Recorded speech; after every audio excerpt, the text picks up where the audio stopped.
one of the other things that I guess that sort of bamboozles me about all of the policy discussions that we've had in this industry over the last decade in particular is the notion of unintended consequences.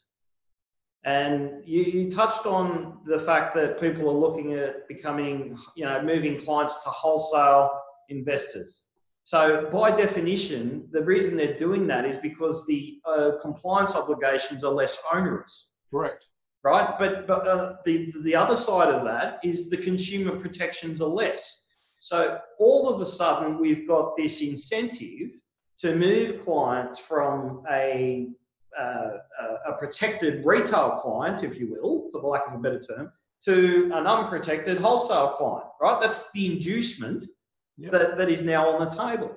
The other thing I'm seeing a lot of, Brett, and I don't know if you're seeing this as well, is I'm seeing a lot of guys that actually want to move to general advice models. Yep, that's a harder road to travel, given the way in which the debate around general advice is going. But I definitely see a lot of that. That's a growing area, and so this is regulatory arbitrage caused by poor regulation, because the SOA load on people, even the ROA load on people is just immense. And then when you throw, so that's just getting your advice piece done.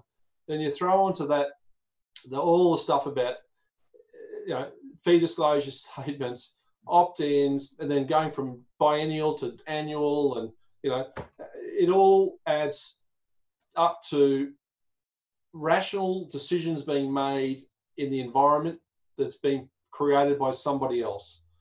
Somebody creates an irrational path for me, I'll seek an alternative path. Yeah. Tim Lane put out a report a few months ago now on business valuations, and I hope I'm getting this right, but basically one of the conclusions was that if advisors have got clients paying them $3,000 a year or less, that actually detracts from the value of their business. Truly.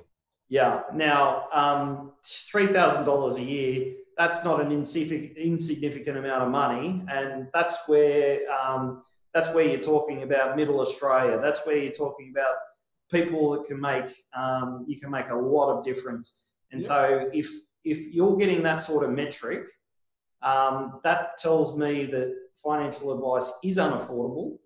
And the consequences for that are far greater than, say, the consequences of some of the financial scandals that we've had, notwithstanding, there have been large amounts of money. I agree. I think you can take all that in. You can take all that into account.